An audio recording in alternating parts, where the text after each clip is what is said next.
तो बेटा आज से अपन जो चैप्टर स्टार्ट करने जा रहे हैं that is income from capital gain. बहुत interesting chapter, income from capital gain. इस चैप्टर के बेटा जो हैंड रिटन नोट्स है वो आपको मिल गए हैं, मिल जाएंगे मतलब आज ही। और रिकॉर्डेड वाले तो ऑलरेडी उनके पास आ चुके होंगे। तो ये जो नोट्स है बेटा, ये चाहे तो आप नोटबुक में कॉपी करिए या फिर आप इसका प्रिंट भी निकलवा सकते हैं, एज यू विश, दोनों में से कुछ भी कर सकते हैं। ये चैप्टर की एक एक चीज को लिखना ज्यादा फ्रूटफुल भी नहीं होता है। मतलब ये चैप्टर जो है आराम से, मतलब ज्यादा लिखने वाला नहीं है। चैप्टर काफी अच्छा है, इंटरेस्टिंग चैप्टर है। थोड़ा सा मिड लेंथ का चैप्टर भी आप मान सकते हैं। एग्जाम के अंदर वेटेज जो देखी जाए तो इतनी ज्यादा नहीं आ रही है, इतनी ज्यादा वेटेज इस चैप्टर की नहीं आ रही है एग्जाम्स के अंदर जितनी होनी चाहिए। जितना इंपॉर्टेंट इसको माना जाता है, जितना इंपॉर्टेंट इसको बोला जाता है, उसको जस्टिफाई नहीं कर रहा है एग्जाम्स के अंदर। ये देखा गया है कंटिन्यूअसली। मतलब मैक्स टू मैक्स 8 मार्क्स का आप इससे क्वेश्चन देख सकते हैं रिसेंट एग्जाम्स में। अदरवाइज इसका क्वेश्चन ज्यादा नहीं बना है। हाँ, लेकिन अब जब हम ऑनलाइन पैटर्न की बात करते हैं तो छोटे एमसीक्यू भी बन सकते हैं और बड़ा क्वेश्चन भी बन सकता है। तो वी कैन नॉट इग्नोर कि भाई अब नहीं आया तो अभी भी नहीं आएगा, ऐसा तो हम कह ही नहीं सकते। तो इसीलिए चैप्टर तो हमारे लिए इक्वली इंपॉर्टेंट है, हेड तो हमारे लिए इक्वली इंपॉर्टेंट होने वाला। तो बेटा जो कैपिटल गेन चैप्टर है ये अपना आखिरी हेड होने वाला है। ये सेक्शन 45 से लेकर के 55 तक डील करता है। Capital gain chapter, income from capital gain. 45 से लेकर के 55 तक अपन पढ़ने वाले हैं कैपिटल गेन। लगभग लगभग अगर आप देखोगे तो सर 10-11 सेक्शन ही है। यस, 10-11, लेकिन एक के अंदर भी बहुत सारे होते हैं हमारे यहाँ। तो अब सबसे पहली बात तो ये है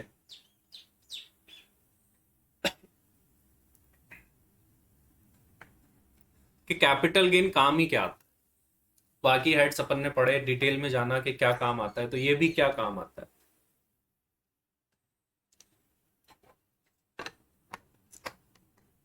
तो देखो बेटा, बाकी हेड्स की अगर अपन बात करें, सबसे पहला हेड होता है हमारा income from salary, section 15 to 17। Salaried class लोगों के लिए बना हुआ है। जो भी सैलरी से इनकम अर्न करते हैं उनकी इनकम वहां पर वैसे निकलती है। फिर उसके बाद में इनकम फ्रॉम हाउस प्रॉपर्टी, जो भी लोग अपनी प्रॉपर्टी को रेंट पर देते हैं या खुद रहते हैं उनकी इनकम वहां पर house property head. PGBP head, उसके अंदर बिजनेस एंड प्रोफेशनल लोगों की। वैसे सेक्शन वाइज चले तो कैपिटल गेन फोर्थ आता है, लेकिन अपन ने पहले अदर सोर्स कंप्लीट कर लिए। अदर सोर्स में भी कुछ अदर इनकम जो कि चारों हेड में नहीं बताई गई है, और कुछ इनकम वहां पर स्पेसिफिकली बोली गई है कि यही आएगी, वो भी अपन ने पढ़। कैपिटल गेन में क्या आता है, देखिए बेटा, कैपिटल गेन का रिलेशन जो है ना वो अपने बेसिक से है। पहले मैं वो बेसिक से कनेक्ट करते हैं बेटा बातों। बेसिक्स के अंदर एक थ्योरेटिकल टॉपिक पढ़ा था, revenue receipt versus capital receipt. Revenue versus capital receipt का एक बेसिक्स के अंदर टॉपिक है अपना।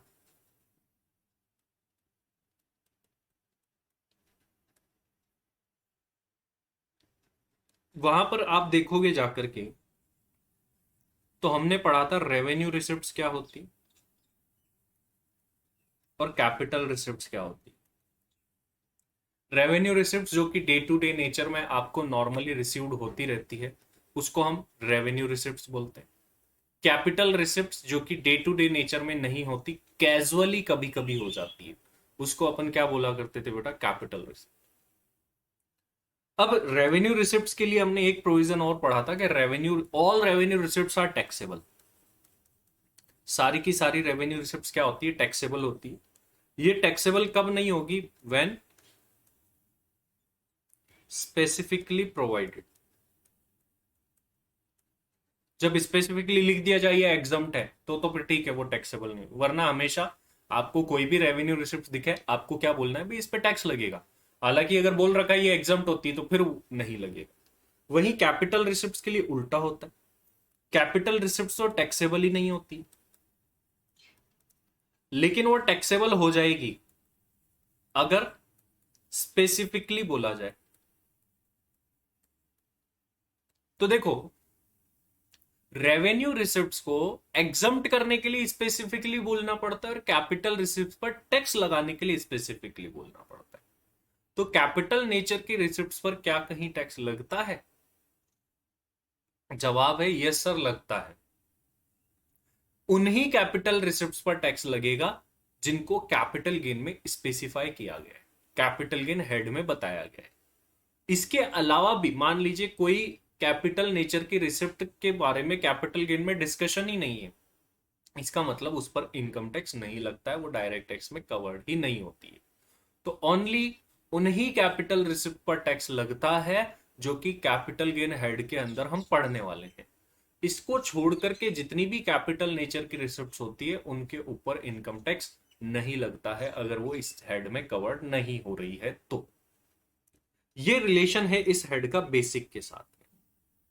ये हो गया कि ड्यू टू बेसिक्स हमको इस चैप्टर को यहां पर पढ़ना।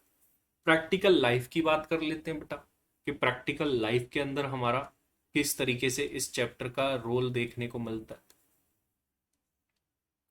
आपका घर है, मान लीजिए हाउस प्रॉपर्टी है, आपने आपकी हाउस प्रॉपर्टी को सेल कर दिया। सेल करने पर जिसको सेल कराया वो आपको क्या देगा? सेल कंसिडरेशन, पैसा देगा। ये हाउस प्रॉपर्टी को सेल करने पर जो आपको इनकम हुई है, इसका ट्रीटमेंट, इसकी कैलकुलेशन कैपिटल गेन में होगी।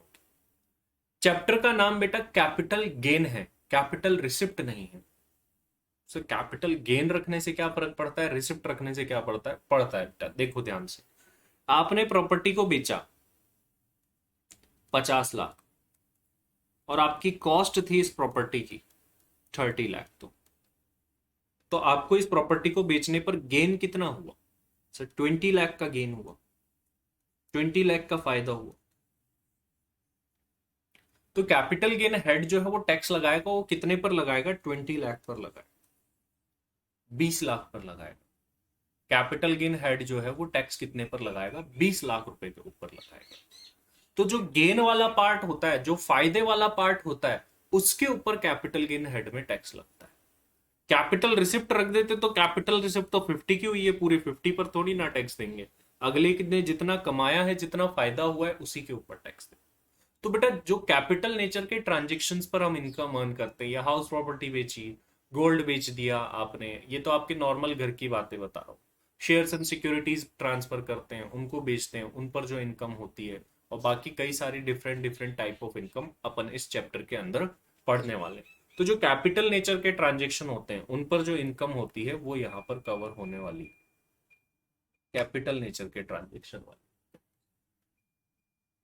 तो ये कैपिटल गेन का बेसिक मीनिंग है कि आखिर हम इस चैप्टर में पढ़ने क्या वाले, किस टाइप का हमको माइंडसेट रखना है, क्योंकि हर एक हेड के अकॉर्डिंग हमको माइंडसेट बैठाना होता है। तो यहाँ पर आप माइंडसेट क्या बिठाएंगे? यहाँ पर हम कैपिटल असेट्स को ट्रांसफर कर रहे होंगे, यहाँ पर अपन कैपिटल असेट्स को क्या कर रहे होंगे? ट्रांसफर कर रहे होंगे। और कैपिटल असेट को ट्रांसफर करने से हमको जो गेन हो रहा होगा, जो फायदा हो रहा होगा, उसके ऊपर हमको कैपिटल गेन देना पड़ेगा।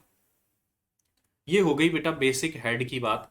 अब आइए बेटा चलते हैं अपन हेड के अंदर और देखते हैं कि क्या क्या इस हेड के अंदर बोला गया है, किस तरीके से इन कैपिटल रिसिप्ट्स को टैक्सेबल किया जाता है, वो सारी बातें अपन देखने वाले। जो बेटा इस हेड का पहला सेक्शन है, और जिसको चार्जिंग सेक्शन भी बोलते हैं, हमेशा हर एक हेड का पहला सेक्शन जो होता है वो क्या होता है? Charging section. Section 45 sub section 1 क्या बोलता है बेटा? एनी प्रॉफिट, और जिसे हम गेन भी कहते हैं, arising out of transfer of capital asset will be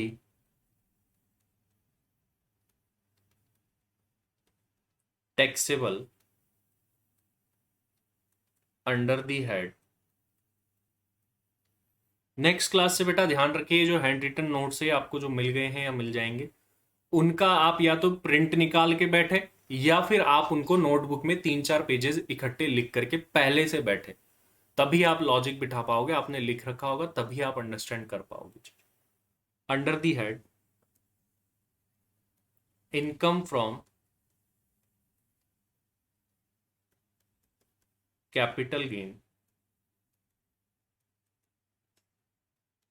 in the year transfer took place. देखिए बेटा क्या बातें यहां पर बोली गई है, क्या बातें यहां पर 45 सबसेक्शन 1 बोलता है कि कब जाकर के कैपिटल गेन हेड में टैक्स लगेगा। एनी प्रॉफिट और gain arising out of, profit और गेन क्यों हो रहा है? Due to transfer. किस चीज के ट्रांसफर की वजह से? कैपिटल असेट के ट्रांसफर। कैपिटल असेट का ट्रांसफर होने की वजह से अगर आपको कोई गेन होता है तो वो कैपिटल गेन हेड में टैक्सेबल होगा, और कौन से साल में होगा? जिस साल में ट्रांसफर हुआ है उसी साल में टैक्सेबल हो जाएगा। जिस साल में असेट ट्रांसफर हुई है उसी साल में जाकर के जो है टैक्सेबल हो जाएगा। अभी बेटा आप ये साथ साथ में ये नोट कर सकते हैं क्योंकि बातें तो वही है, तो आप इस सेक्शन को आराम से नोट कर सकते हैं क्योंकि ये तो सेम ही रहने वाला। अब बात बेटा ये हो जाती है, देखो ओवरऑल बात क्या हुई, कैपिटल गेन कब लगेगा? कैपिटल गेन लगेगा कब? दो बातें पूरी होनी चाहिए कैपिटल गेन लगने के लिए। पहली बात, कैपिटल असेट होनी चाहिए, प्लस उसके साथ साथ उस कैपिटल असेट का क्या होना चाहिए? ट्रांसफर होना चाहिए। कैपिटल असेट का ट्रांसफर होना चाहिए। अब सर ये कैपिटल असेट क्या होती है, कैपिटल असेट के साथ साथ ट्रांसफर क्या होता है, ये दो बातें जाननी है। तो हमारा पहला टारगेट होने वाला है एक तो कैपिटल असेट के बारे में जानना और एक ट्रांसफर के बारे में जानना। कैपिटल असेट को जो है बेटा वो हमारे इनकम टैक्स के सेक्शन 2 क्लोज 14 में डिफाइन किया गया है, और ट्रांसफर को हमारे इनकम टैक्स के सेक्शन 2 क्लोज 47 में डिफाइन किया गया। तो मतलब हमें पहले सेक्शन 2 क्लोज 14 पढ़ना पड़ेगा और 2 क्लोज 47 पढ़ना पड़ेगा। सर आप इसको क्लोज क्यों बोल रहे हो, सब सेक्शन क्यों नहीं बोल रहे? जैसा कि मैं आपको बेसिक्स में ही बता देता हूं कि सेक्शन 2 और सेक्शन 10 के ब्रैकेट में जो लिखा है वो सब सेक्शन नहीं क्लोज होता है। और कैपिटल गेन कहां बोला गया? 45 1। तो सेक्शन 45 सबसेक्शन 1 तभी पूरा हो पाएगा, तभी एप्लीकेबल हो पाएगा जब ये दो बातें पूरी हो। पहली बात तो कैपिटल असेट हो, फिर दूसरी चीज उसका ट्रांसफर हो। जब कैपिटल असेट का ट्रांसफर होगा तब जाकर के कैपिटल गेन हेड के अंदर जो है वो बेटा टैक्स लगेगा। तो now the question arises, what is capital asset and what is transfer? तो अब कैपिटल असेट के बारे में जानने के लिए तो हमको क्या पढ़ना पड़ेगा बेटा? Section 2 close 14। Section 2 close 14। Section 2 close 14 ने डिफाइन करा है कैपिटल असेट को। कैसे डिफाइन करा है? सेक्शन 2 क्लोज 14 बोलता है capital asset means any kind of, capital asset means any kind of movable, immovable, tangible, intangible asset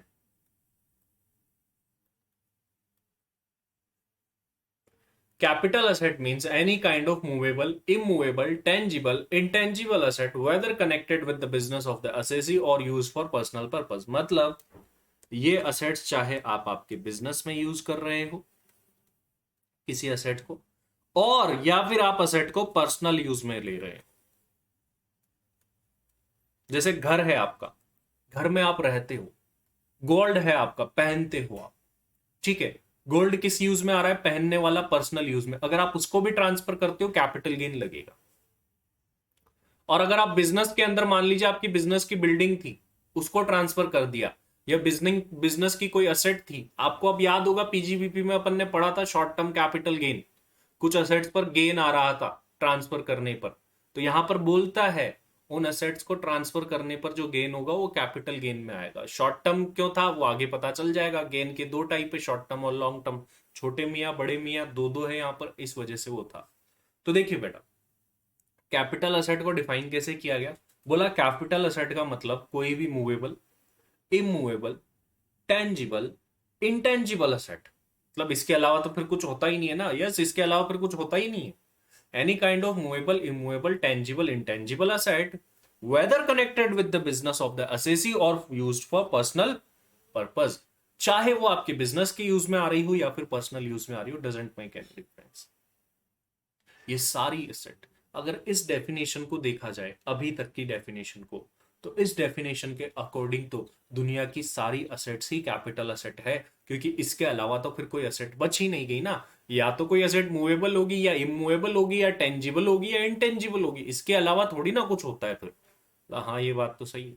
लेकिन फिर लॉ मेकर आगे भी डेफिनेशन को लिखता है, but it does not includes. लेकिन कुछ असेट्स है जिनको इंक्लूड नहीं किया जाता। इन चीजों को ऐसे समझो कि जब लॉ मेकर जो ये रूल बना रहा था, ये डेफिनेशन बना रहा था, उसने क्या करा, समुद्र में गया। वो लॉ मेकर समुद्र में गया। समुद्र में क्या करने गया, मछली पकड़ने गया लॉ मेकर। उसने एक जाल फेंका और उस जाल में समुद्र की सारी मछलियों को पकड़ लिया। ठीक है, और वो जो मछलियां है वो क्या है, हमारी असेट्स है। मछलियां क्या है, असेट्स है, क्योंकि दुनिया की सारी असेट्स को लॉ मेकर ने पकड़ लिया है ड्यू टू दिस डेफिनेशन, इस डेफिनेशन की वजह से। अब लॉ मेकर ने उन मछलियों को पकड़ा, कंधे पर टांगा और टांग करके चलने लगा कि चलो मछलियों, तुम सब पर टैक्स लगाता हूं।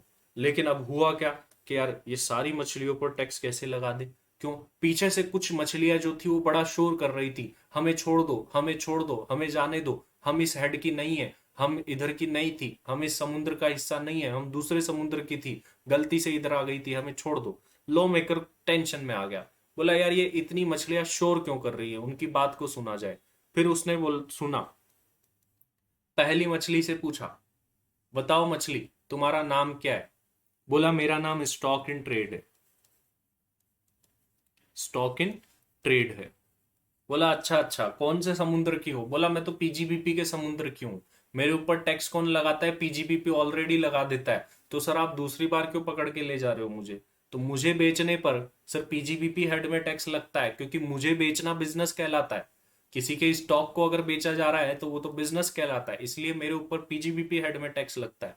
लॉ मेकर समझ गया। लॉ मेकर ने जाल खोला और बोला मछली तुम जाओ, तुम पीजीबीपी हेड की हो। तो पहली मछली जिसको छोड़ा गया, इस डेफिनेशन से निकाला गया, वो कौन सी है, stock in trade. Stock in trade. अब स्टॉक चाहे आपका रॉ मटेरियल हो, चाहे डब्ल्यूआईपी हो, चाहे फिनिश गुड्स हो, कुछ भी हो आपका रॉ मटेरियल किसी भी फॉर्म में हो, that is covered over here. मतलब इसके ऊपर कैपिटल गेन हेड में टैक्स नहीं लग सकता। स्टॉक को ट्रांसफर करने पर जो इनकम होती है उस पर पीजीबीपी हेड में टैक्स लगता है, कैपिटल गेन में नहीं लग सकता। ये पहली बात बेटा।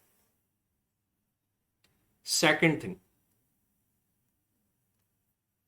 मूवेबल पर्सनल असेट, ये बड़ा इंटरेस्टिंग पॉइंट है। ऐसी असेट्स जो कि मूवेबल होती है और आपकी पर्सनल होती है, ये क्या बात है। जैसे mobile phone, mobile phone movable है क्या, सर है। क्या आपकी पर्सनल असेट है कि नहीं, हाँ सर है। तो क्या फिर मोबाइल फोन को जब आप ट्रांसफर करोगे तो क्या उस पर कोई कैपिटल गेन लगना चाहिए, या कभी आपने टैक्स दिया है ऐसे मोबाइल फोन बेचने पर, सर नहीं दिया। तो क्योंकि मूवेबल पर्सनल असेट्स को बाहर किया गया है। अब मूवेबल पर्सनल असेट बहुत सारी होती, क्या उन सारी मूवेबल पर्सनल असेट्स पर कैपिटल गेन नहीं लगेगा। जैसे मान लो बेटा, ये मेरा मोबाइल फोन है, ठीक है, ये मोबाइल फोन मैंने ट्रांसफर कर दिया किसी को, ठीक है, तो क्या इस पर टैक्स लगेगा, आंसर इज नो सर। क्यों नहीं लगेगा, क्योंकि मूवेबल पर्सनल असेट्स को कवर ही नहीं किया गया, इसलिए नहीं लगेगा।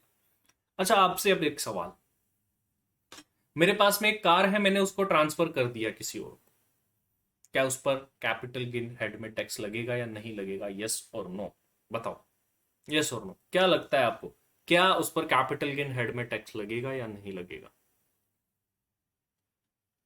यस बेटा, उस पर टैक्स नहीं लगेगा, क्योंकि वो मेरी मूवेबल असेट है और पर्सनल असेट है। इस वजह से उस पर कैपिटल गेन हेड में टैक्स नहीं लग सकता, मूवेबल पर्सनल असेट।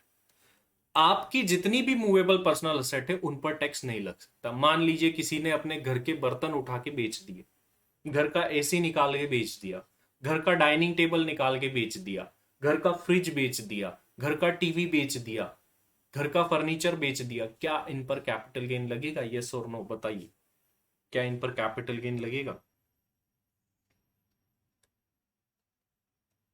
नहीं सर, नहीं लगे। और अब बताओ, घर ही बेच दिया तो, घर ही बेच दिया तो लगेगा कि नहीं लगेगा? घर बेच दिया तो लगेगा। सर ऐसा क्यों? यहां पर क्या बोला है? Movable personal asset. घर इमूवेबल पर्सनल असेट है तो उस पर तो लग जाएगा। एक्सक्लूड किसको किया गया? ओनली मूवेबल को किया गया, ध्यान दो। अब मूवेबल पर्सनल असेट पर नहीं लगता है, तो अब हुआ क्या कि दूसरी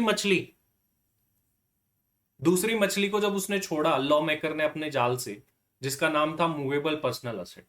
अब जैसे ही वो मूवेबल पर्सनल असेट जा रही थी, तो उसके साथ में और छोटी छोटी 7 मछलियां और जा रही थी। तो लॉ मेकर ने बोला देखो, ये मूवेबल पर्सनल असेट तो ठीक है, इसके साथ ये छोटी छोटी 7 मछलियां जो है ना, इनको नहीं छोड़ूंगा मैं। मतलब ये मूवेबल पर्सनल है, फिर भी मैं इस पर टैक्स लगाऊंगा। तो पूछा क्यों लगाओगा? लॉ मेकर बोला मेरी मर्जी, मेरा लॉ, मेरी मर्जी, मैं लगाऊंगा। तुम क्या करोगे? बोला अच्छा ठीक है। तो बताइए सर, वो कौन कौन सी ऐसी मछलियां हैं जो कि मूवेबल पर्सनल असेट होते हुए भी आप उनके ऊपर कैपिटल गेन लगाओगे? वैसे तो सबको बाहर कर दिया, लेकिन कुछ ऐसी असेट्स है जो कि मूवेबल पर्सनल होते हुए भी उनके ऊपर कैपिटल गेन लॉ मेकर लगाता है। लॉ मेकर ने बोला सबसे पहली तो है ज्वेलरी। ज्वेलरी जो है आपके घर में पड़ी है, ठीक है, मूवेबल पर्सनल असेट है आपकी, उसको ट्रांसफर करोगे तो मूवेबल पर्सनल तो बाहर है, लेकिन लॉ मेकर ने क्या बोला? ज्वेलरी जो है वो मूवेबल पर्सनल असेट में से एक्सक्लूड कर रहा हूं। ध्यान से समझना इस बात को। कैपिटल असेट की डेफिनेशन में से कौन बाहर है? Movable personal asset. और मूवेबल पर्सनल असेट की डेफिनेशन में से क्या बाहर है? ये जो लिस्ट अपन पढ़ रहे हैं। मतलब इन असेट्स को अगर हम ट्रांसफर करते हैं, इन जिसकी अपन लिस्ट देखने वाले हैं, तो कैपिटल गेन लग जाएगा और इनको कैपिटल असेट भी मान लिया जाएगा, क्योंकि इनको लॉ मेकर ने मूवेबल पर्सनल माना ही नहीं, इसलिए लग जाएगा। तो फर्स्ट ऑफ ऑल चीज है ज्वेलरी। तो अगर आप ज्वेलरी वगैरह बेचते हो तो आपको उसके ऊपर कैपिटल गेन देना पड़ेगा। नेक्स्ट है ड्राइंग। ड्राइंग्स भी कुछ एक्सपेंसिव ड्राइंग्स वगैरह होती है, अदर सोर्स में भी ये सारे नाम आए थे, अभी आपको याद आएंगे। Jewellery drawing, painting, sculptures, archaeological collection,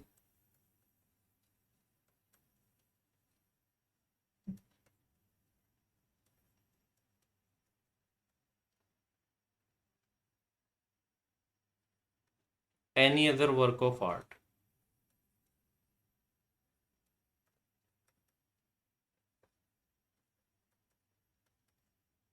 कोई रह तो नहीं गया यार फैमिली में? वैसे तो यही होता है। हम्म। अब देखो बेटा, ये सारी की सारी एसेट्स जो है, not considered as movable personal asset. Law maker ने इनको मूवेबल पर्सनल असेट में से बाहर कर दिया, और मूवेबल पर्सनल असेट में से बाहर कर दिया, therefore capital gain will be charged. Capital gain लग जाएगा। ज्वेलरी आप जानते हैं, ड्राइंग आप जानते हैं। ड्राइंग पेंटिंग में फर्क क्या आता है? ड्राइंग पेन्स वगैरह स्केच से बनाई जाती, पेंटिंग जो है ब्रश वगैरह से की जाती। स्कल्पचर्स, मूर्तियां वगैरह जो होती है एंटिक, जो है खुदाई वगैरह में मिलती है, स्कल्पचर्स में आ जाता है। आर्कियोलॉजिकल कलेक्शन, पुरातत्व की वस्तुएं जो खुदाई में मिली, मोहनजोदड़ो की खुदाई में कोई चीज मिली, ठीक है, तो आपके पास में पड़ी है, तो उसको मूवेबल पर्सनल, उसको बेचोगे ना तो कैपिटल गेन लगेगा। और any other work of art, any other work of art मैंने आपको उस टाइम पर भी बताया था, अदर सोर्स में अभी फिर से बताता हूँ।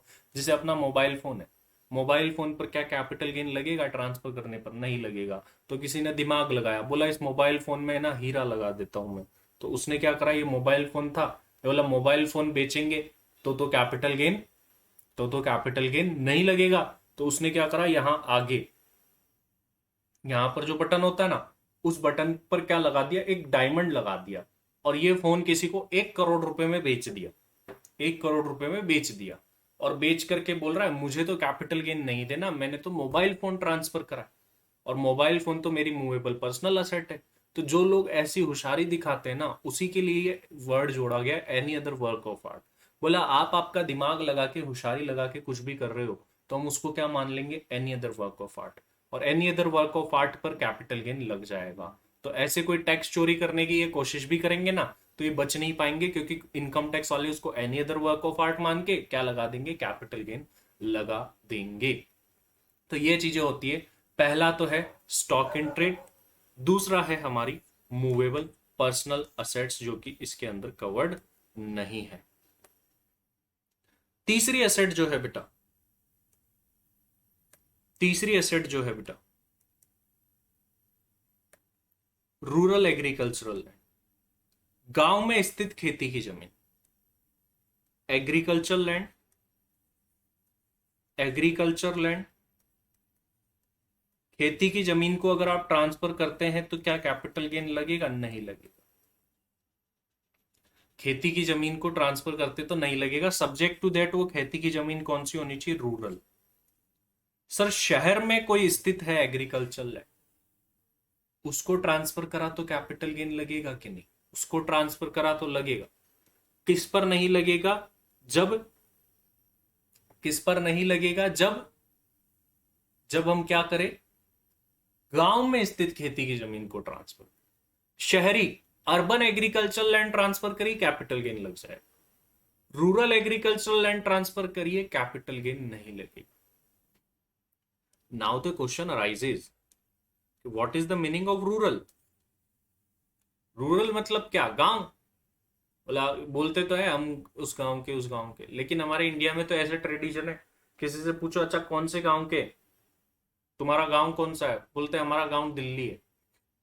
अब दिल्ली को भी गांव बोल देते हैं लोग तो बोलने में, जयपुर को भी गांव बोल देते हैं, लखनऊ को भी गांव बोल देते हैं।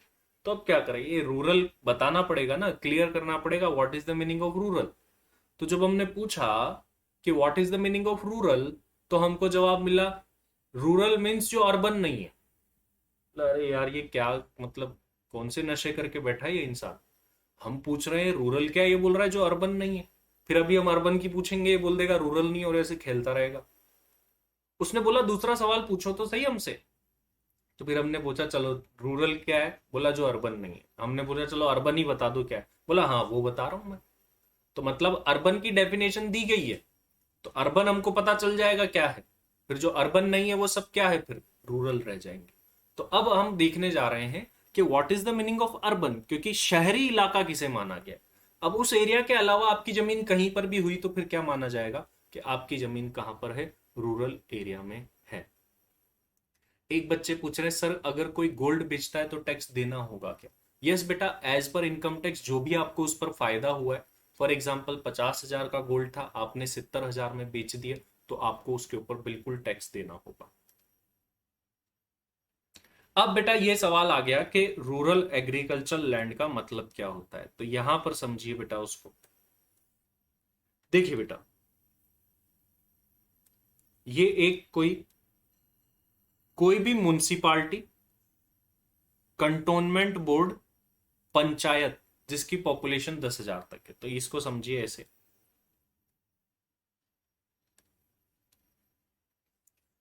ये गांव है, ठीक है, गांव में क्या होती है, म्युनिसिपालिटी या फिर पंचायत, और आर्मी का एरिया है तो कंटोनमेंट बोर्ड होता है, जिसको कैंट एरिया बोलते हो आप, वहां पर वो चलाते हैं जो उस एरिया को। तो कोई भी म्युनिसिपालिटी, कंटोनमेंट बोर्ड और पंचायत जिसकी पॉपुलेशन कहां तक है, 10,000 तक है, 10,000 तक की पॉपुलेशन, तो इन लोगों के लिए अर्बन एरिया माना गया जहां तक इनकी सीमाएं हैं। जैसे ये इनकी सीमाएं हैं, यहां तक का एरिया क्या है, अर्बन। यहां इसके अंदर जमीन होगी ना आपकी, तो अर्बन होगी, मतलब कैपिटल गेन लगेगा। अगर किसी की जमीन यहां पर है तो ये रूरल मान ली जाएगी। रूरल है तो कैपिटल गेन इसको ट्रांसफर करने पर फिर नहीं लगेगा, पहली बात। अच्छा, पॉपुलेशन 10,000 से ज्यादा है, इसी गांव की मान लो पॉपुलेशन 10,000 से ज्यादा होती और अप टू 1 लाख होती। 10,000 से ज्यादा है मतलब मान लीजिए 40,000 है इस गांव की पॉपुलेशन, तो what is the meaning of urban area? फिर बोला गया कि गांव की जहां तक लिमिट है वो तो अर्बन होता ही है, मतलब मान लो 100 लोग भी रहते तो वो अप टू 10,000 में कवर है, तो जहां तक हमारी लिमिट होती है वो तो ऑलवेज अर्बन होता है। बोला अगर पॉपुलेशन 10,000 को क्रॉस कर रही है तो इसकी बाउंड्री तक तो अर्बन है ही, जहां इसकी बाउंड्री खत्म होती है उसके बाद का जो 2 किलोमीटर का एरिया होगा ना चारों तरफ का, वो भी किसमें कवर होगा? अर्बन में। तो मान लो किसी गांव की पॉपुलेशन जो है वो 40,000, आपकी जमीन इस एरिया में होती है तो अर्बन होती होती। आपकी जमीन यहां पर है तो भी क्या मानी जाएगी? अर्बन, 2 किलोमीटर के एरिया। लेकिन अगर सर किसी की जमीन 2 किलोमीटर के बाद जाके, तो ऑब्वियस बात है वो क्या मान ली जाएगी? फिर रूरल मान ली जाएगी। तो फिर वो क्या मान ली जाएगी? रूरल। अब इसी कड़ी में आगे देखिए बेटा, अब अपने नोट्स पर आ जाते हैं। अगर किसी की पॉपुलेशन, गांव की, कंटोनमेंट बोर्ड की या पंचायत की पॉपुलेशन 1 लाख से ज्यादा है लेकिन 10 लाख तक है, तो क्या बोला गया? जहां तक आपकी लिमिट है, ये चारों तरफ की लिमिट तो ऑलवेज अर्बन होती है, उसके बाद का जो 6 किलोमीटर तक का एरिया है चारों तरफ का, देखो ये चारों तरफ बना रखा है, तो वो एरिया भी क्या मान लिया जाएगा? अर्बन। तो मान लीजिए किसी गांव की पॉपुलेशन 5 लाख है, गांव क्या शहर हो गया अब तो, 5 लाख किसी जगह की पॉपुलेशन है, तो जहां तक उस शहर की लिमिट्स है, क्योंकि हर एक पंचायत की, म्युनिसिपालिटी की लिमिट डिसाइड होती है सरकार की तरफ से, तो जहां तक उनकी लिमिट्स है वो तो अर्बन है ही है। साथ ही साथ इसके बाहर का जो 6 किलोमीटर तक का एरिया होगा वो भी किस में आएगा? अर्बन में। तो आपकी जमीन मान लीजिए यहां पर कहीं आकर के है, तो ये माना जाएगा अर्बन एरिया में, मतलब इसको ट्रांसफर करोगे तो कैपिटल गेन लग जाएगा। लेकिन आपकी जमीन यहां आकर के है तो फिर कैपिटल गेन नहीं लगेगा, क्योंकि आपकी जमीन जो है वो किस में पड़ रही है? रूरल एरिया में पड़ रही है। और कोई ऐसी सिटी है जिसकी 10 लाख से भी ज्यादा पॉपुलेशन है, तो जहां तक उनकी लिमिट्स है वो तो अर्बन है ही है, और उसके बाहर का 8 किलोमीटर तक का एरिया भी क्या माना जाएगा? चारों तरफ के रेडियस का, क्योंकि एक शहर की चारों तरफ की, तो जहां जहां उसकी बाउंड्रीज है चारों तरफ, उनके बाहर के 8-8 किलोमीटर तक के एरिया क्या माने जाते हैं? 8-8 किलोमीटर तक के एरिया जो है वो अर्बन माने जाते हैं। अगर आपकी जमीन उसके बाहर पड़ रही है, बाहर पड़ रही है, तो आपकी जमीन रूरल मानी जाएगी और उस पर कैपिटल गेन नहीं लगेगा। अगर इसके अंदर पड़ रही है तो फिर वो कैपिटल गेन लग जाएगा।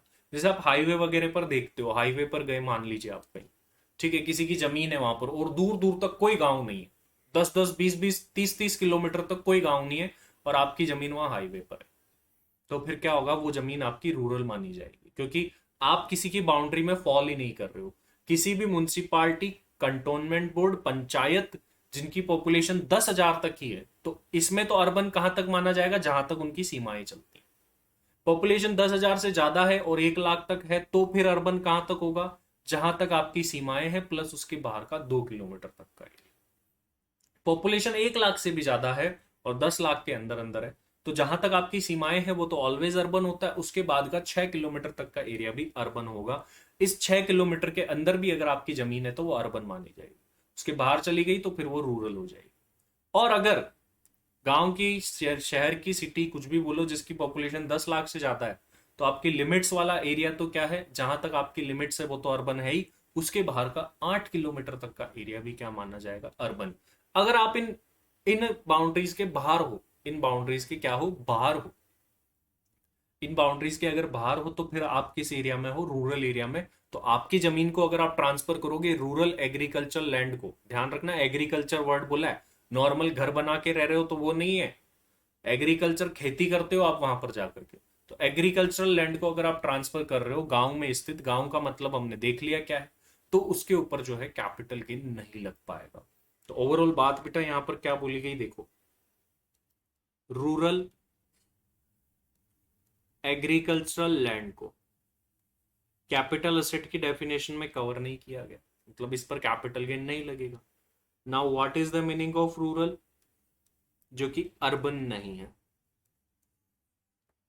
फिर क्वेश्चन अराइज आता है, then what is the meaning of urban. बोला अभी बताते हैं।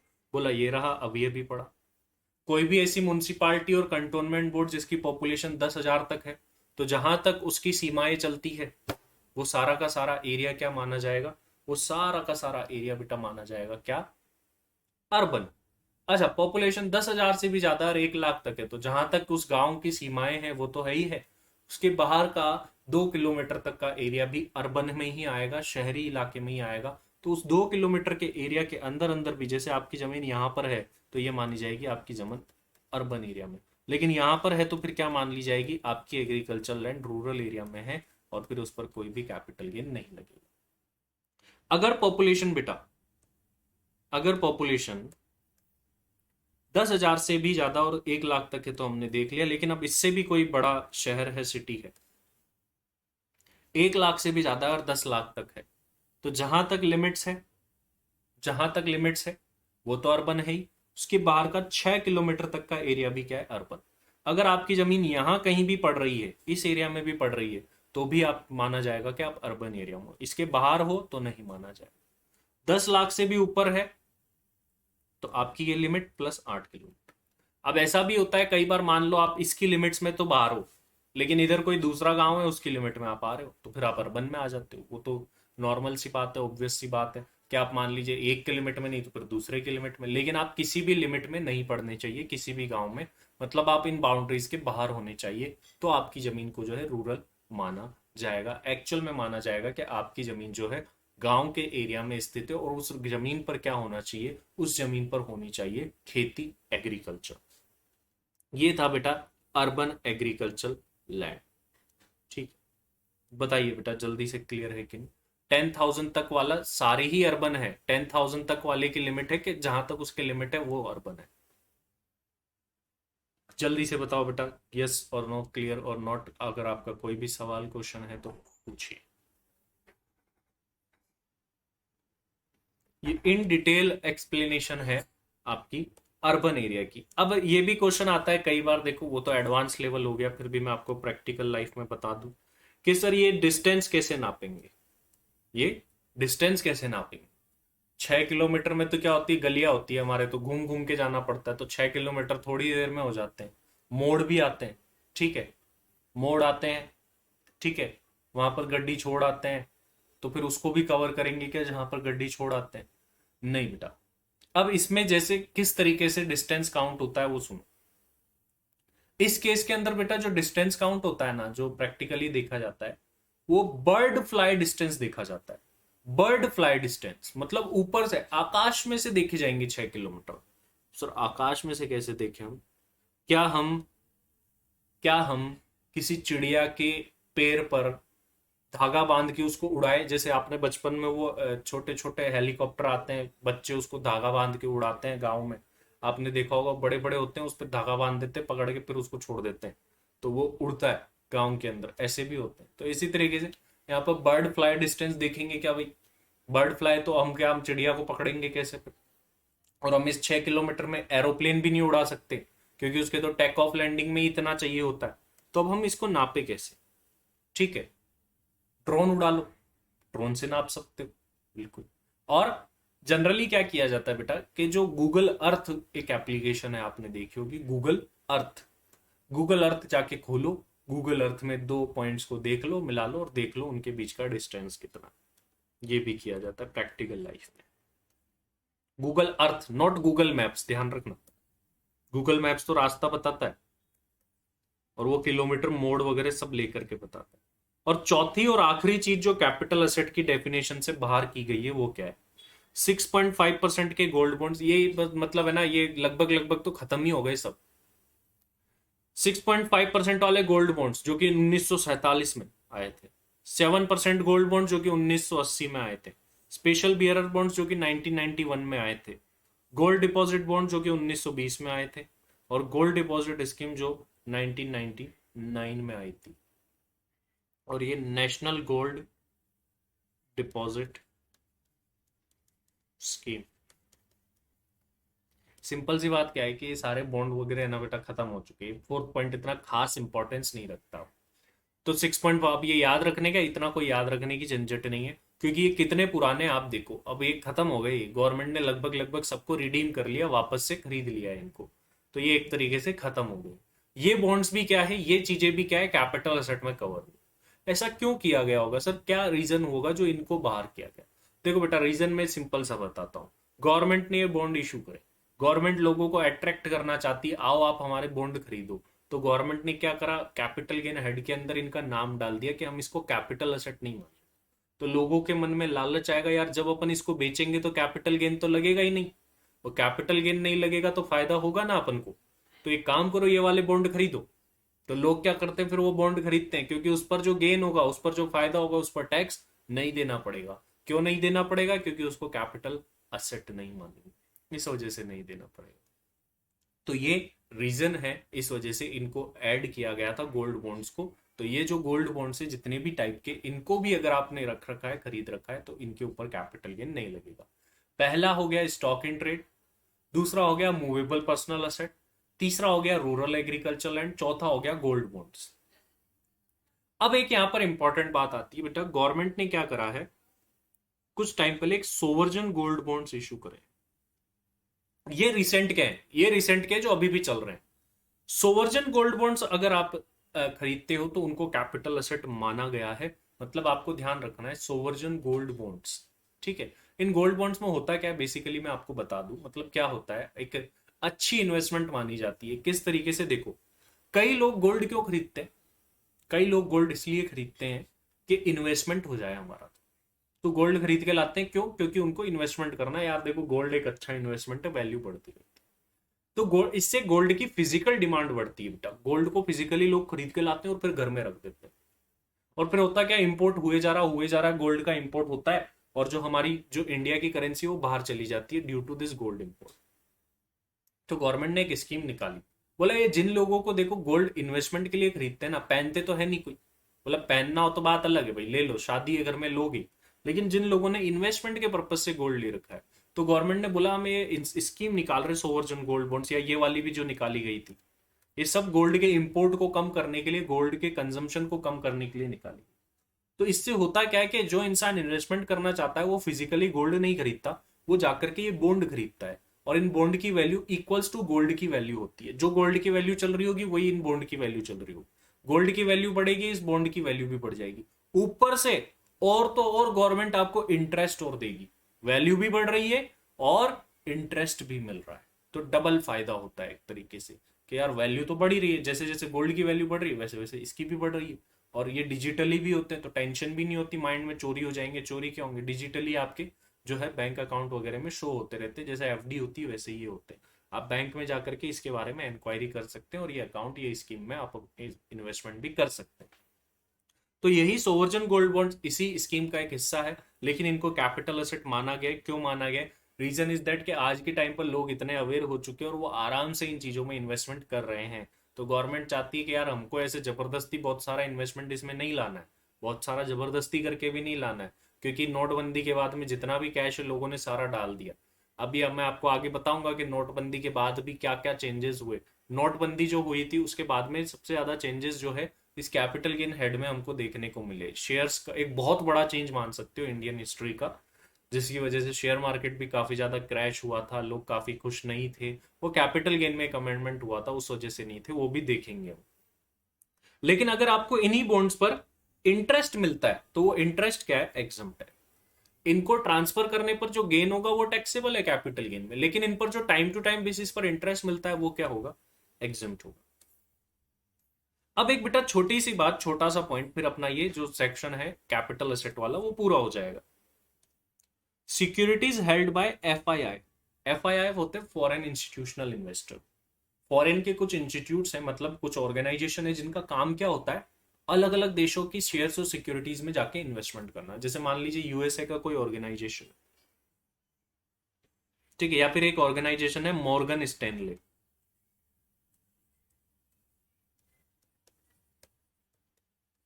ये क्या है? एफआईआई है, फॉरेन इंस्टीट्यूशनल इन्वेस्टमेंट, ठीक है। एक डीआईआई होते हैं, डोमेस्टिक इंस्टीट्यूशनल इन्वेस्टर। अगर मान लीजिए हमारा एसबीआई है उसने किसी शेयर्स और सिक्योरिटीज में इन्वेस्ट करा इंडिया की किसी कंपनी के, एसबीआई को क्या बोला जाएगा, डीआईआई। अब ये मॉर्गन स्टैनली ने करा तो इसको क्या बोला जाएगा, एफआईआई, फॉरेन इंस्टीट्यूशनल इन्वेस्टर। ठीक है। अब होता क्या था, फॉरेन इंस्टीट्यूशनल इन्वेस्टर जो है वो इन्वेस्ट करते थे किसके अंदर, इंडिया के अंदर। तो असेसिंग ऑफिसर जो है, इनकम टैक्स ऑफिसर जो है, वो इन एफआईआई को बोलते थे ये तो तुम्हारा बिजनेस है भाई, इन्वेस्टमेंट करना तुम्हारा बिजनेस है, तो जो आपकी इनकम है ना वो हम पीजीबीपी हेड में ले जाएंगे, पीजीबीपी हेड में ले जाकर के टैक्सेबल करेंगे, और ऐसे ऐसे है ना जो हम टैक्स निकालेंगे। तो इसके लिए फिर गवर्नमेंट ने क्या करा यार, ये बातें बढ़ रही है, फिर एफआईआई लोग जो है ना गुस्सा हो रहे हैं, वो इन्वेस्टमेंट नहीं कर रहे हैं, बोल रहे ठीक है हम यहाँ आपके यहाँ नहीं करेंगे, पूरी दुनिया पड़ रही है हम दूसरी जगह कर लेंगे। तो गवर्नमेंट ने इस बात को क्लियरली यहाँ पर लिख दिया कि एफआईआई, फॉरेन इंस्टीट्यूशनल इन्वेस्टर जो है वो यहाँ पर हमारी सिक्योरिटीज में इन्वेस्ट करेंगे तो क्या माना जाएगा, उसे उनकी कैपिटल असेट माना जाएगा, और फिर वो टैक्सेबल कहाँ होगा, कैपिटल गेन के अंदर ही होगा। तो फॉरेन इंस्टीट्यूशनल इन्वेस्टर जो है वो यहाँ पर सिक्योरिटीज में इन्वेस्टमेंट करते हैं, तो क्या माना जाएगा, कैपिटल असेट माना जाएगा, इस वजह से कैपिटल गेन हेड में ही टैक्सेबल। अब बेटा और डीप में जाया जाए अगर इस सेक्शन, तो ज्वेलरी का मतलब क्या होता है, सर ज्वेलरी का मतलब भी कोई पढ़ने की बात होती है, वैसे तो नहीं है इतनी, देखो इंटरमीडिएट लेवल पर तो वैसे बिल्कुल भी नहीं है, लेकिन फिर भी आप जानना चाहते हैं, इंटर फाइनल का कॉमन चैप्टर है ये। पीजीबीपी भी एक ऐसा चैप्टर जो इंटर फाइनल का कॉमन है, कैपिटल गेन भी ऐसा इंटर फाइनल का कॉमन है। हालांकि पीजीबीपी में 2 4 5 सेक्शन एक्स्ट्रा होते हैं पीजीबीपी के अंदर, बाकी कैपिटल गेन तो पूरा ही सेम है, एक एक्सेप्ट 1 2 पॉइंट छोटे मोटे। ज्वेलरी जो है बेटा, ज्वेलरी का मीनिंग क्या होता है, सर ज्वेलरी तो बड़ा सिंपल है ना, ज्वेलरी तो बड़ा सिंपल है कि सर ज्वेलरी का मतलब क्या है, सिंपल भाषा में बोले तो जो हम पहनते हैं, हमारी रिंग, हमारी चैन, ठीक है, ब्रेसलेट, ये सब क्या है, हमारी ज्वेलरी, ये सब। हाँ सर, ये तो हमको बात समझ आ गई। अब कुछ लोग पता है बड़ा दिमाग लगाते हैं, आप तो बोले हो आप बच्चे हो, आपका दिमाग अभी इतना नहीं चल रहा, देखो लोगों ने क्या दिमाग लगाया, लोगों ने क्या करा, ये ज्वेलरी थी ना, ज्वेलर के पास गए, बोला इस ज्वेलरी को है ना पूरी को पिघला दो। गाना सुना ना, पिघला दे जंजीरें, कर हर मैदान फतेह। तो इन्होंने भी कुछ ऐसा ही दिमाग लगाया, बोला सारी ज्वेलरी ज्वेलर के पास लेके गए, बोला पिघला दो, पिघला दिया ज्वेलरी।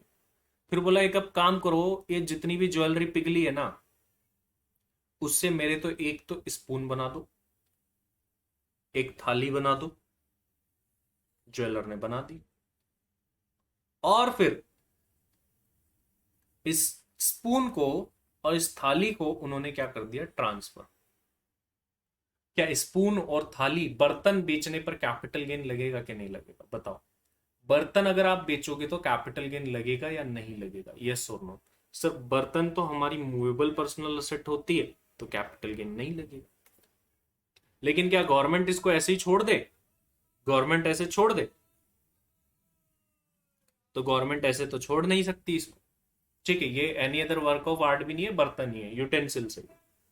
तो क्वेश्चन आया कि यूटेंसिल्स वगैरह कवर है कि नहीं, तो देखो यूटेंसिल्स ज्वेलरी तो है नहीं, कभी अब ऐसा तो होगा नहीं, असेसी ने बोला देखो कभी किसी को शादी में देखा है कि वो 2 चम्मच लटका के आ रहा है, एक चम्मच ऐसे लटक रहा है, एक फोक वाला चम्मच, एक वो वाला चम्मच, देखो वाह कितना ब्यूटीफुल है ये चम्मच, बोला बहुत अच्छी ज्वेलरी पहनी है। ऐसा तो है नहीं कि औरतें थाली लटका के आ रही है, ठीक है, और बोल रही है देखो वाह वेरी ब्यूटीफुल ज्वेलरी, ऐसा तो होता नहीं है। मतलब ये चीज जो है, ये जो असेट है, ये यूटेंसिल्स है, खाने के काम में आते हैं, बोला ये तो खाने के काम में आते हैं, हमारी मूवेबल पर्सनल असेट है, हम इसको बेच रहे हैं, हम क्यों कैपिटल गेन देंगे। बोला यार बात तो सही है। अब ये जो है ना डिस्प्यूट बढ़ गया, दोनों में लड़ाई हो गई, दोनों में लड़ाई हो गई, इनकम टैक्स वालों में। और ये जो काम करा था जिस व्यक्ति ने, उनका नाम था महाराजा राणा हेमंत सिंह। इनका एक केस हुआ, महाराजा राणा हेमंत सिंह का एक केस हुआ। बोला यार ये तो है ना गड़बड़ है मामला, तो ये चले गए कोर्ट में, कोर्ट में चले गए, ठीक है। कोर्ट में जाने के बाद में ये जो गोल्ड के, ये देखो वो पिछली वाली कहानी तो छोड़ो, चलो वो अगले ने दिमाग लगाया कुछ भी, अभी कोर्ट के सामने मुद्दा ये था क्या ये जो थाली बेची है गोल्ड की या चम्मच ट्रांसफर करा है ये कैपिटल असेट है कि नहीं? गोल्ड के यही क्वेश्चन जो था कोर्ट के सामने था कि ये थाली चम्मच जो गोल्ड के बेचे हैं, इस पर कैपिटल गेन लगेगा। तो कोर्ट ने एनालिसिस करने के बाद में डिसीजन दिया कि भारत के अंदर गोल्ड के यूटेंसिल्स के अंदर खाना खाने का यूज लेने का चलन नहीं है। चांदी का चम्मच तो फिर भी सुना है, चांदी का चम्मच लेके पैदा हुआ था। बताओ क्यों नहीं बोलते सोने का चम्मच लेके पैदा हुआ था? इसलिए नहीं बोलते क्योंकि सोने के बर्तनों में खाने खाने का ट्रेडिशन नहीं है। और कोर्ट ने इसी के साथ साथ बोला अगर आप गोल्ड के यूटेंसिल्स में खाना फिर भी खाते हैं तो that is injurious for the health, और इससे कैंसर हो सकता है। तो गोल्ड हेल्थ के लिए इंजूरियस होता ही होता है भाई, नुकसानदायक होता है गोल्ड, ठीक है, आपकी हेल्थ के लिए। तो अगर आप गोल्ड में रेगुलरली खाना खाएंगे तो थोड़ा थोड़ा गोल्ड भी कंज्यूम हो जाएगा साथ में, वो और आपके लिए इंजूरियस है। तो कोर्ट हेल्ड दैट ये जो गोल्ड के यूटेंसिल्स है या ईंटें वगैरह होती है, गोल्ड की ईंटें वगैरह होती है, ये सिल्वर बार्स को भी कवर करती है। यहाँ पर सिल्वर बार्स होती है ना, ये जो ईंटें वगैरह होती है, ये सभी क्या है, कैपिटल असेट है और कैपिटल गेन लगेगा, कैपिटल गेन लगेगा। इसी के थोड़े दिन बाद में एक और व्यक्ति था, बेनारसी लाल कठारुका।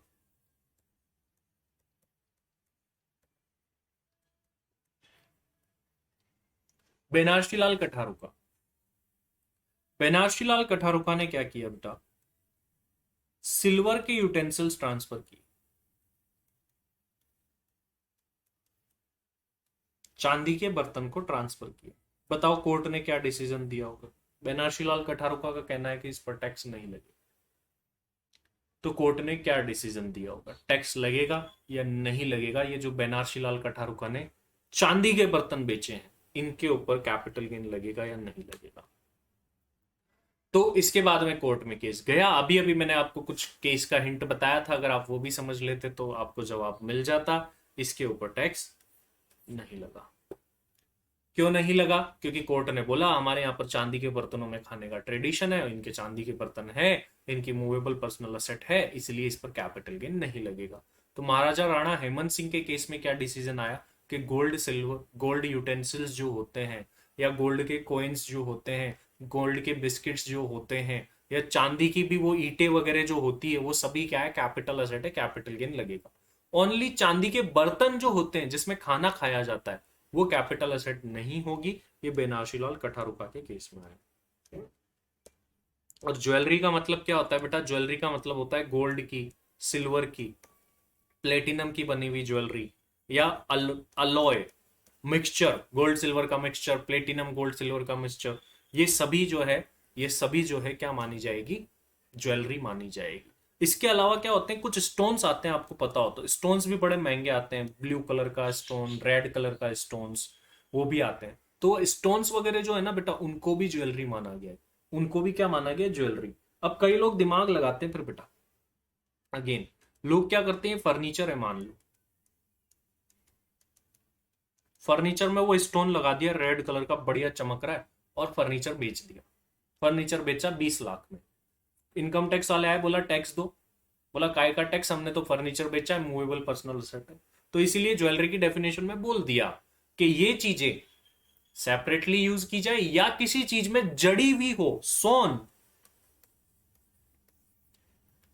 वेदर सोन किसी चीज में जड़ी हुई हो तो भी ये माना जाएगा कि ये ज्वेलरी है और उसको ट्रांसफर करने पर कैपिटल गेन लग जाएगा, वरना वो any other work of art में जाकर के कवर कर लेंगे। ये सारी बातें बेटा इसके अंदर थी यहां पर।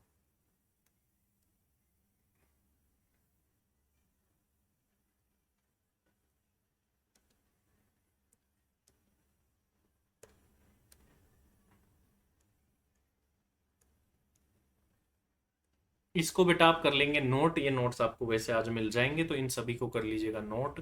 ये सारी बातें जो अपन ने करी, महाराजा राणा हेमंत सिंह का केस यहाँ पर बताया गया है, बेनारसी लाल कठारुका का, और ये मेटल प्लेटिनम वगैरह सेपरेटली यूज करें या किसी चीज में जड़े हुए हो तो सभी के सभी इसके अंदर कवर होते हैं। ये बात है बेटा सारी की सारी कैपिटल गेन में। बताओ चैप्टर इंटरेस्टिंग लग रहा है कि नहीं, मजा आ रहा है कि नहीं चैप्टर के अंदर? ये तो अभी पहली क्लास थी, कैसा चैप्टर लगा आप ये बताओ। हर चैप्टर की अपनी एक खासियत होती है, बताओ बेटा। बहुत ही इंटरेस्टिंग चीजें हैं। हालांकि हर चैप्टर ही अपने आप में इंटरेस्टिंग है, नई नई चीजें सीखने को मिलती है आपको। तो यहाँ पर भी वही नई नई चीजें जो है वो सीखने को मिली है आपको। चलिए बेटा बाकी करते हैं नेक्स्ट क्लास में। आज के लिए इतना ही। Thank you very much.